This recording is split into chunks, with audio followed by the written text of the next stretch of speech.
Election వచ్చింది. ఇప్పుడన్నా మనం బాగా ఆలోచన చేసి ఎవరికి ఓటేస్తే ఈ ప్రజలకు మేలైతుందో బాగా ఆలోచించి ఓటేయాలి. ఒకసారి అంటే మోసపోతాం, రెండవసారి కూడా మోసపోదామా? దయచేసి ఆలోచన చేయండి. బీఆర్ఎస్ పార్టీకి బలమైన క్యాడర్ ఉంది. మీరందరూ ఈ క్యాడర్ గట్టిగా పనిచేస్తే వేరే పార్టీల పప్పులు ఉడికాయి జగమోహన్ మీరు సుత్తాంతి ఏమోతి అన్నట్టున్నారు. ఇప్పుడు జర దేశానికి వచ్చేదిగా, ఇప్పుడు మనసున పట్టింది. పార్టీ పటిష్టంగా ఉంటేనే మనందరికీ ఫ్యూచర్ ఉంటుంది. రేపు లోకల్ బాడీ ఎన్నికల్లో కూడా మీరందరూ ఎంపీటీసీలు సర్పంచ్లు గెలవాలంటే ఎంపీగా మన వెంకట్రామరెడ్డి గారు గెలవాల్సినటువంటి అవసరం ఉంది. ఎలకదొచ్చిందని ఇల్లు తగబెట్టుకుంటామే, ఇది ఇంటి సమస్య. ఏదైనా చిన్న చిన్న సమస్య ఉంటే పరిష్కారం చేసుకోవాలి, అందరం కలిసి గట్టిగా ముందుకు పోవాలి. మరి ఈరోజు బీజేపీ వాడు బయలుదేరిండు, కాంగ్రెస్ వాడు బయలుదేరిండు. ఏం చేసినామని ఓటు అడగాలి? మా అక్క చెల్లెలకు తెలుసు, మా రైతన్నలకు తెలుసు. కాంగ్రెస్ వాడు వాళ్ళని నమ్ముతలేరు జనమని ఎన్ని డ్రామాలు ఆడిండ్రే. బాండ్ పేపర్ మీద రాసిచ్చారు కొడుకులు, రాసియలే నోటని డాక్యుమెంట్ తెచ్చి పంచారు. బాండ్ పేపర్ మీద ఎందుకు రాసుకుంటామే? మనం ఏదైనా భూమికి భయాన్ని ఇచ్చినాం అనుకో, 5 లక్షలకు ఎకరం కొట్టమన్నాం, 50,000 భయాన్ని ఇచ్చినాం, 3 నెలలు రిజిస్ట్రేషన్ చేసుకుంటామని బాండ్ పేపర్ మీద రాసుకుంటాం. బాండ్ పేపర్ అంటే నమ్మకం. బాండ్ పేపర్ మీద రాస్తే కోర్టుకు పోయినా చెల్తుంది, పోలీస్ స్టేషన్కి పోయినా చెల్తుంది. కులంలో పెద్ద మనుషులలో కూర్చున్నా బాండ్ పేపర్ మీద సంతకం పెట్టామని గట్టిగా పని చేయిస్తారని బాండ్ పేపర్ మీద రాసుకుంటాం. ఈ కాంగ్రెస్ వాళ్ళ మేనిఫెస్టో ఎవరు నమ్మేటట్లేడని ఈ కొడుకులు బాండ్ పేపర్ మీద రాసిచ్చారు, నోటరీ డాక్యుమెంట్ ఇచ్చారు. అట్లా కూడా సగం సగం నమ్మితే ఢిల్లీకి వెళ్ళి ఏఐసిసితో చెప్పించారు. ఇది రేవంత్ రెడ్డి మాట కాదు, ఇగో మా సోనియా గాంధీ మాట, మా రాహుల్ గాంధీ మాట, మా జిమ్మెదారని మాట్లాడింది కొడుకులు. ఇంకా ఒక అడుగు ముందుకేసి ఏమన్నారు, మొదటి అసెంబ్లీ సమావేశాల్లో ఈ 6 గ్యారెంటీలకు చట్టబద్ధత తెస్తాం, అసెంబ్లీలో చట్టం చేస్తాం, బరాబర్ అమలు చేస్తామని నమ్మబలికింది. నమ్మి ఓటేస్తే నట్టేట ముంచింది కాంగ్రెస్ పార్టీ. ఏం చెప్పిందో ఒక్కసారి మీకు చూతురిగా, ఊకే నేను చెప్పుడు కాదు, వాళ్ళ మాటలే మీకు చూపిస్తా. మీరే మంచిగా చూడుంది, ఏది నిజమో ఏది అబద్ధమో గట్టిగా మనసును పట్టించుకోవాలి. మా అక్క చెల్లెలు కూడా ఊళ్ళలో పోయినాక మీరు మంచిగా ముచ్చట పెట్టాలి, అందరికి అర్థమయ్యేటట్టు చెప్పాలి. ఏం చెప్పిండు రేవంత్ రెడ్డి? 2 లక్షల రుణమాఫీ చేస్తా అన్నాడు. ఒకసారి చూడుంది ఏమన్నాడు.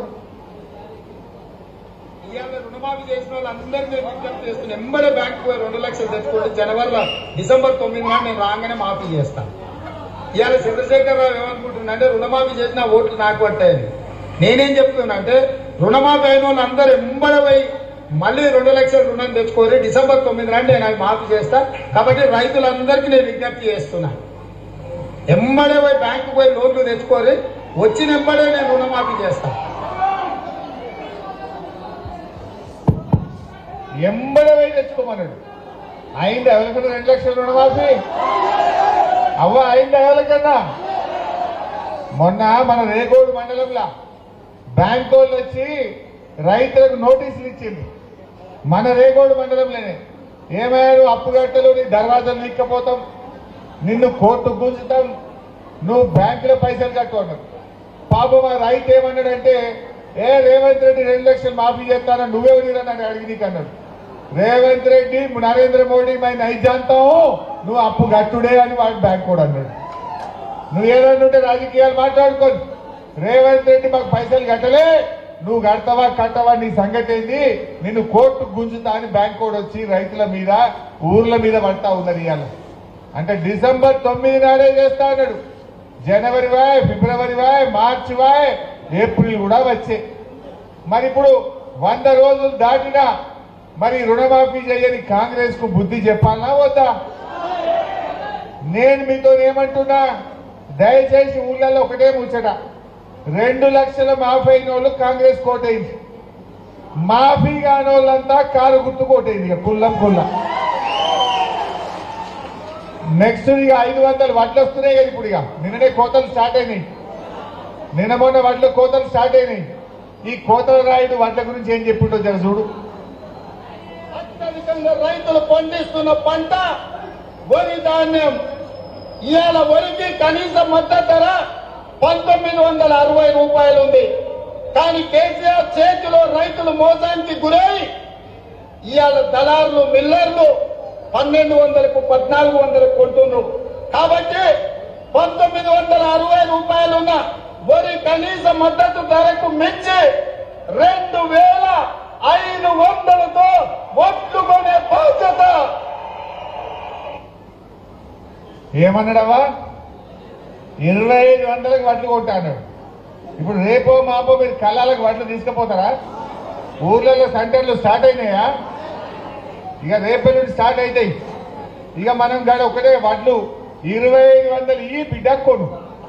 2500 ఇచ్చినాకనే వడ్లు లావట్టాలి.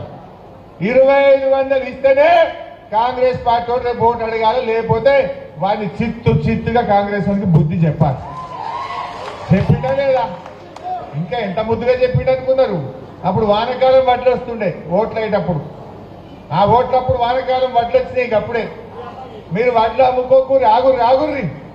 మేము 9వ తారీఖు రాగానే 500 కలిపి వడ్లు కొట్టా అన్నాడు. 9వ తారీఖు వచ్చిండు. జనం నమ్మి ఓట్లేసిండు. వానకాలం వడ్లకు ఎగబెట్టిండు. మరి ఇప్పుడు యాసంగి వడ్ల కన్నా 500 ఇవ్వాలన్నా వద్దా? ఇంత రోగం జరిగింది. కొన్ని జాగాల నీళ్లు దాకా పంటలు ఎండిపోయింది. మరి ఆ పండిన పంట కన్నా 500 ఇచ్చి 2500 కాడికి వడ్లు కొనే బాధ్యత ఈ కాంగ్రెస్ వాళ్ళకు ఉన్నదా లేదా? మరి అప్పుడేమో మాయ మాటలు చెప్పి ఓట్లేసే. వ్యవసాయం మీద దృష్టి పెట్టవే రేవంత్ రెడ్డి అంటే వలసల మీద దృష్టి పెట్టిండు. పక్క పార్టీ వాళ్ళని జాయిన్ చేసుకున్నందుకు ఇళ్లకు తిరుగుతుండు. మొన్న కేశవరావు ఇంటికి పోయిండు. దానం నాగేందర్ ఇంటికి పోయిండు. మొత్తం రాజకీయ పార్టీల ఇళ్ల చుట్టూ తిరుగుతున్నాడు. ముఖ్యమంత్రి నువ్వు వ్యవహారం నడుపుతావా, రాజకీయాలు చేస్తావా? ఇవాళ ఈ రైతులకు మనం దయచేసి మీరు చర్చ పెట్టాలి. కార్యకర్తలు ఈ వీడియోలన్నీ మీ ఫోన్లలో వేస్తా, తీసుకుపోయి చూయించురి. ఉన్నాయి ఆల్రెడీ, లేని వాళ్ళకి పంపుతా. మరి మనము ఆ వడ్ల బీట్ కాడ సెంటర్లలో 2500 ఇస్తాను రేవంత్ రెడ్డి చెప్పి ఓట్లు వేసుకున్నాడు, కుర్చీలో కూర్చున్నాడు. ఇప్పుడు 2500 ఇస్తారా ఇయ్యరా?